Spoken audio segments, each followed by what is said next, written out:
You can keep this dusty old house, Mom. I don't want it. That's what Jessica said before she slammed the door and left me standing on the porch. 3 years ago.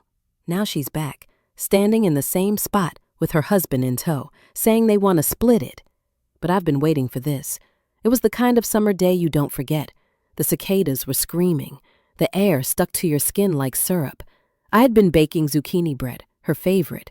I always made it when she came home. Back then, I still hoped she'd stay longer than a weekend.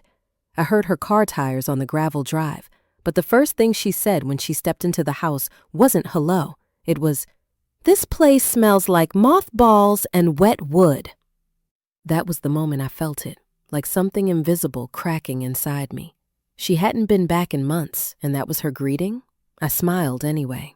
"I just pulled the bread out of the oven." She didn't even look. "Mom, I told you I don't eat carbs anymore." That man she married, Rick, had her on some no-carb, high-protein, high-ego lifestyle. He sold condos in San Diego and talked like a commercial. She started dressing like his clients, talked like them too. She glanced around the living room.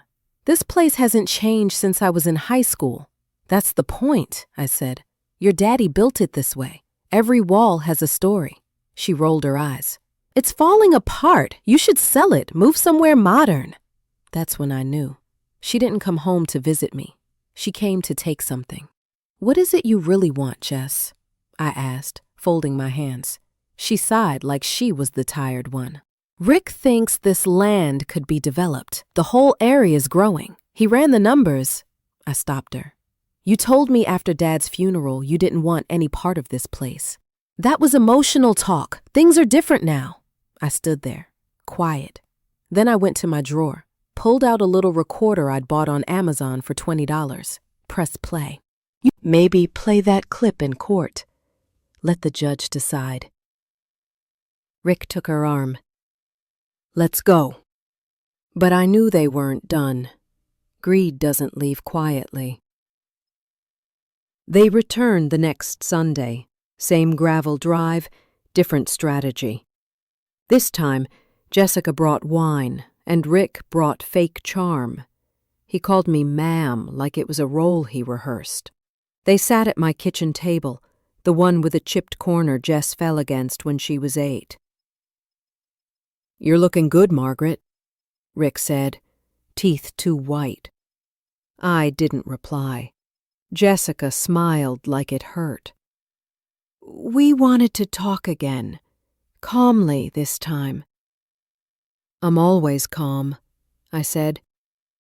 "We've been thinking," she continued, "maybe we were too hasty last week.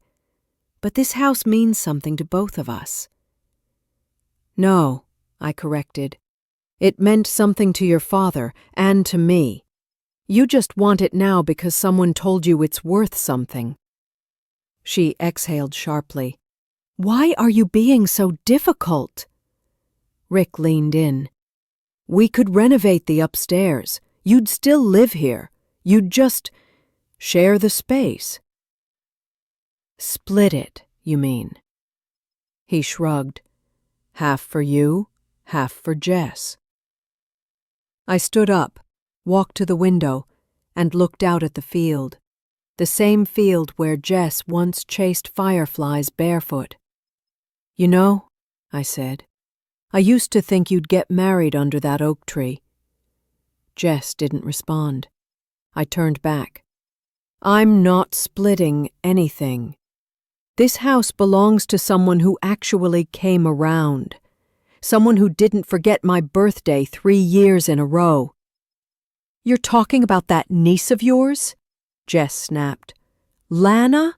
She's not even blood." "She's more family than you've been lately." Jessica's voice rose. "I'm your daughter." "You were." She stood up so fast the chair scraped the floor. "Say I was senile, being taken advantage of. They dragged me to court, hoping I'd give up before I even stepped foot in a courtroom. But I've been underestimated my whole life. Rick and Jessica don't know half of what I've done to protect this house." I opened the top drawer of my desk and pulled out a folder labeled Plan B. Inside, a notarized will, witnessed and stamped, selectively from my doctor, affirming my mental clarity. Security camera photos of me entering the law office alone. Copies of every text Jess had sent in the last 6 months. Cold, detached, demanding. And a printed transcript of the voice memo she didn't think I'd keep. I wasn't just preparing for a legal battle. I was preparing for war. Later that night, I called Lana, my niece, the one I left the house to. She picked up on the second ring. "Aunt Margie, everything okay?" "I think it's time we meet," I said. "They're coming for the house." She was silent a moment. "Do you want me to come tonight?" "No, Sunday. Bring that folder I gave you." "I've got it in a safe," she said. "Haven't even opened it." "Good girl," I said. "You'll need it." She paused. "You okay?" I looked around the house. The photos. The quilt Jess never wanted. The kitchen Jess called outdated. My husband's hammer still hanging in the tool shed, right where he left it. "I'm fine," I said. "I'm just tired of being quiet." 3 days later, a letter came. Certified mail. From a law firm in Charleston. "Notice of intent to dispute inheritance," it said. I made a fresh cup of tea, opened the front porch door, and let the breeze in while I read it. They were claiming I was mentally compromised when I rewrote the will, that I was under undue influence from Lana, that the property should revert to the natural heir. Natural heir. That's rich. I've seen men like him walk into court thinking they already won, just because they drive a better car. Jessica used to be different, but you can tell a lot about a person by who they choose to marry. They served me the lawsuit on a Thursday. A man in a delivery vest rang the bell, handed me an envelope, and tried not to make eye contact. I thanked him politely. No need to get ugly with the messenger. The ugliness was all in the envelope. Inside, Fleasure's pudding to invalidate my will. Climaxations of elder manipulation. Reflex for emergency injunction to freeze the title of my house. I sat down and ran my hand along the wooden armrest of the chair my husband built before Jessica was even born. Freeze the title? That was my name on that deed. Mine. Rick's signature wasn't on a single piece of wood in this house. He didn't help me when I was trying to raise Jessica after her father died. He didn't bring me groceries when I broke my hip. He didn't send a damn card. But now he thinks he's entitled to something because he married my daughter and did a few Google searches? No, sir. The next morning, Lana came by with coffee and the folder I'd given her 2 years ago. She looked nervous. "Are we really doing this?" "Too late to back down now," I said. She opened the folder. Inside were copies of everything she'd helped me collect. Photos of her visiting me regularly. Receipts for the home repair she paid for. Letters I'd written her, handwritten, dated, full of love. "This shows you're not manipulating me," I said. "This shows you've been here when no one else was." Lana blinked back tears. "I didn't do it for the house." "I know," I said. "That's exactly why you deserve it." Court was set for Monday. I wore my best dress, the navy blue one with pearl buttons. My late husband always said it made me look like I had secrets. I carried a binder. Rick brought a briefcase, hands folded. "My aunt never asked me for anything," she said. "I helped her because I love her." "And what about the house?" the judge asked. She looked him in the eye. "I didn't know she put me in the will until she told me last week. I don't need it, but she asked me to protect it. So I am." Silence. Then the judge turned to me. "Mrs. Wells, do you believe your daughter is acting out of concern or self-interest?" I didn't hesitate. "I believe she wants a piece of something she never helped build." He nodded, and just like that, the scales began to tip. Rick looked like a man trying not to sweat. But courtrooms are built to expose liars, not comfort them. Jessica kept her head down most of the time. She fiddled with her wedding ring, picked at her cuticles. She didn't look at me once while I spoke. That told me everything. The judge had a face like stone, quiet, unreadable, the kind that makes nervous people talk too much. Rick took the bait. He stood and asked to speak. Without waiting for his lawyer, he walked right up to the stand and launched into a performance. "This isn't about money," he said, hands gesturing like a game show host. "It's about fairness. Jessica's the only child. She's trying to reconnect. And her mother, for reasons we still don't understand, is giving the house away to someone outside the immediate family." He even had the nerve to chuckle. "Honestly, Your Honor, we think she's being manipulated by guilt and loneliness. My wife just wants to help take care of her, that's all." It would have been laughable if it hadn't been so familiar. Men like Rick always sound calm when they're stealing something. They use words like fairness, help, family, when what they really mean is, we want control. The judge turned to me. "Mr. That recording was taken without consent." The judge raised his hand. "Mr. Bennett, sit down." Rick sat. Finally. The judge turned his eyes to Jessica. "Mrs. Bennett, do you have anything to say for yourself?" For a moment, she looked like she might cry. And then she did something that broke me in a way I wasn't expecting. She looked up and rolled her eyes. Not an apology, not a word, just that cold, familiar look I hadn't seen since she left. The judge cleared his throat. "I've heard enough," he said.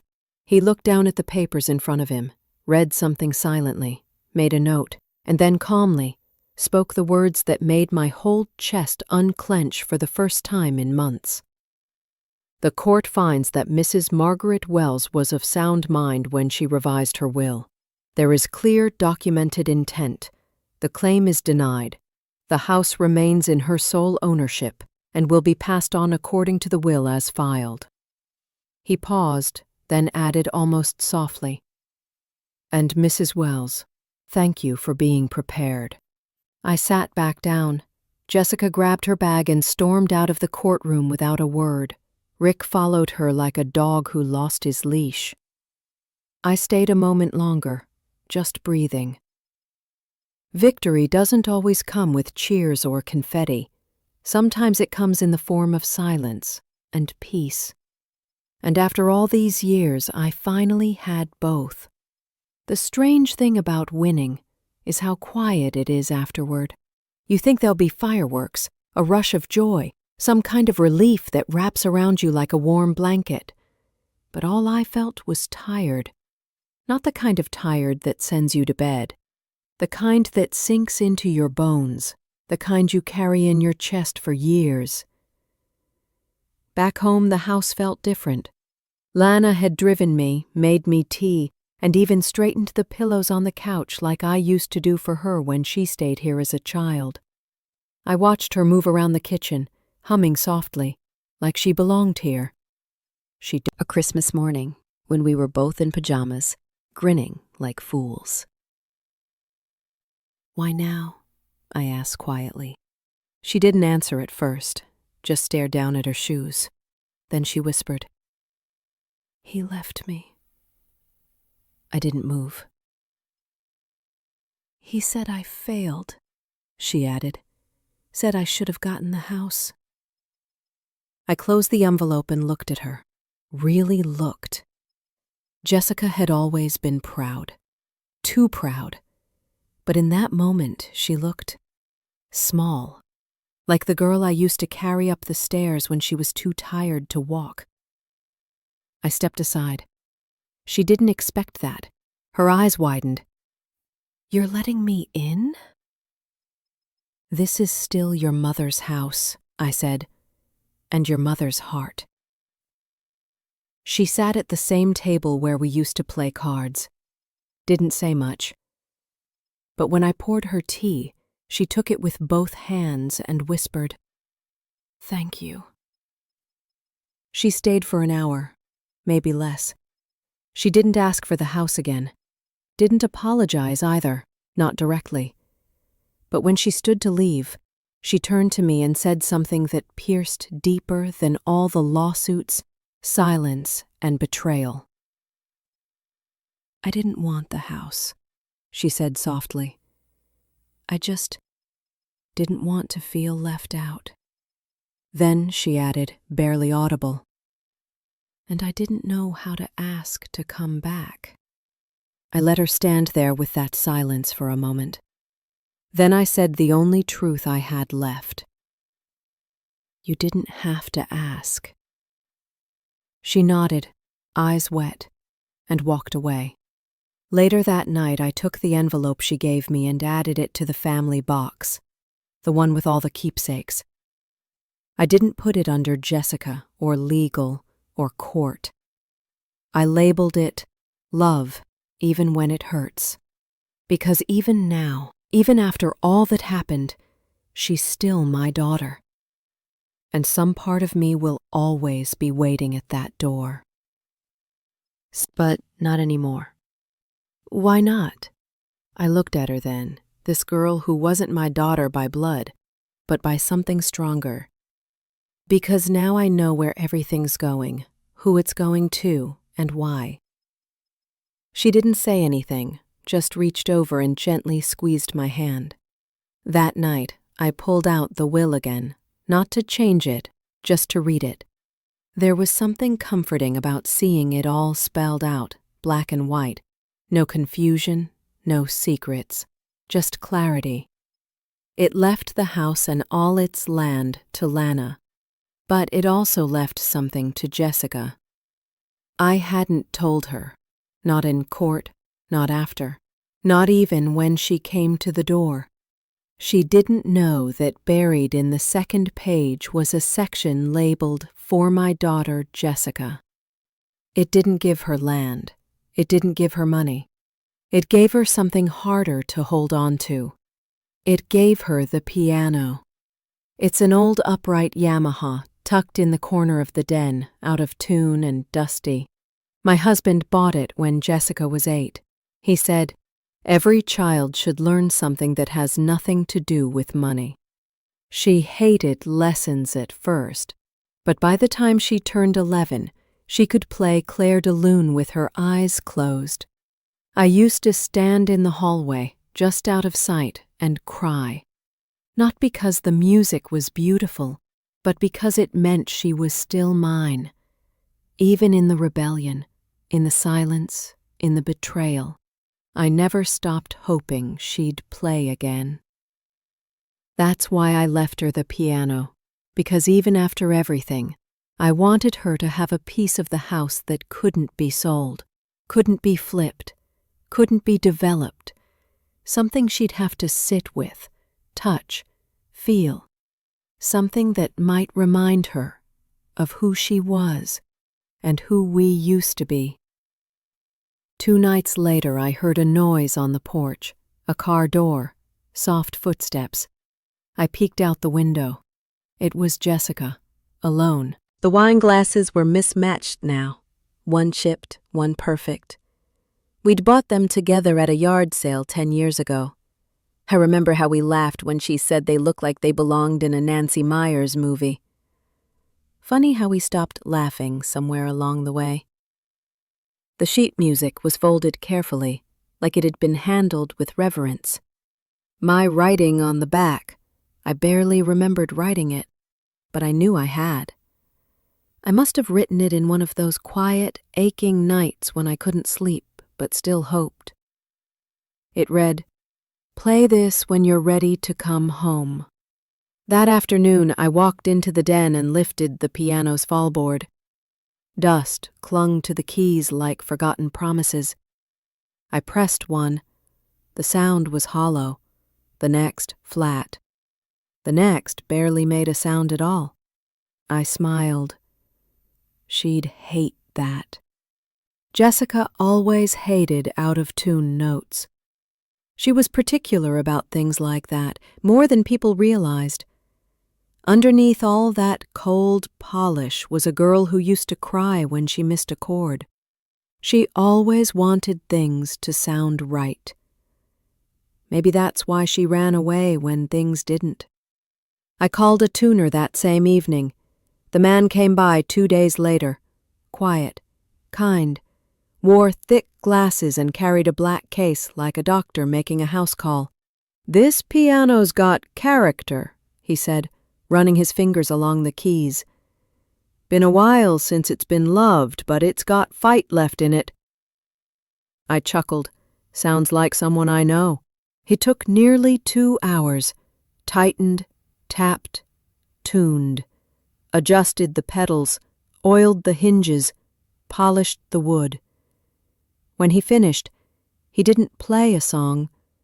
He just pressed a single C major chord and let it ring. The sound filled the house. Warm, whole, waiting. That night, I left the front porch light on. I hadn't done that since Jessica left the first time. It wasn't a message. Jessica drove that car like she was always 10 minutes late to somewhere important. But this time, she pulled in quietly. No slamming doors, no stomping heels. Just the soft opening of her car door. Then footsteps. And then a sound I hadn't heard in years. The screen door creaked open, but no knock. I stood slowly, brushed my hands on my apron, and walked inside. Jessica was standing in the doorway of the den, staring at the piano. She didn't turn around when I entered. "I heard you had it tuned," she said. Her voice was calm, like someone finally out of excuses. "I did," I replied. "You always hated when it was out of tune." She nodded once, then walked forward, slowly, like approaching a memory. She sat on the bench, the one her father built. The one she hadn't touched since before she got married. She laid her fingers on the keys, and then she played. Claire de Lune. Not perfectly. Her hands trembled a little at first, but then, note by note, she found her rhythm. Like the song had been sleeping inside her all this time. I stood in the doorway. I didn't cry, but something in me broke open. Softly, quietly, like a frozen river in spring. When she finished, she kept her hands on the keys, eyes forward. "I didn't come to ask for anything," she said. "I know. I didn't come to apologize either. Not because I don't want to, just because I don't think it would fix anything." I nodded. She turned toward me finally. "I came to ask if I could visit sometimes. Not stay, not take, just visit." That was when I walked over and sat beside her on the bench. We stared ahead together. "You don't have to ask," I said. "But it's good that you did." She glanced down at the keys. "Do you remember when I used to cry during this song?" "Every time." She smiled faintly. "I think I hated that it made me feel so much." "You didn't hate it. You just didn't understand it yet." And somehow, that was worth more than any deed. It's been 7 months since the lawsuit, 5 months since the piano was tuned, and 3 weeks since Jessica last came by. She doesn't visit every Sunday, not like Lana, but when she does come, she brings small things. A jar of strawberry jam she made, a scarf she thought I'd like. Last time she brought a photo album. She didn't say much when she handed it to me. Just figured it was time we stopped pretending none of this ever happened. Inside were photos I hadn't seen in decades. Jessica on her first bike. Her father holding her up by the armpits like she weighed nothing. Me, much younger, much thinner, laughing in a sun hat while holding a pie I probably burnt. I flipped through the pages slowly. It wasn't just nostalgia. It was a reweaving of threads. A quiet mending. Lana came over a few days later to paint the mailbox. She asked if I still wanted her to be the executor of the will. Yes, I told her. She hesitated. Even now? After all that with Jessica? I looked at her, really looked. Lana had always been steady, loyal, the kind of woman who didn't need to raise her voice to be heard. You earned it, I said. Jessica is learning. But you never had to be taught. Lana didn't smile at that. She just nodded. That was enough. That night I sat alone in the den, the piano behind me, the fire flickering low. I picked up a pen and opened a fresh envelope. Not for a legal document, just a letter. I didn't know if Jessica would ever fully come back. But I knew I had one more thing to give her, something that couldn't be wrapped or inherited. A truth. Dear Jessica, but it's not lonely. The porch light still works. The mailbox is painted. The piano is tuned, and every part of this place carries a piece of me, of who I was, who I became, and who still remembers. Some things you leave behind, some things you pass on, and some things, like love that's been tested, you just let rest, finally, in peace.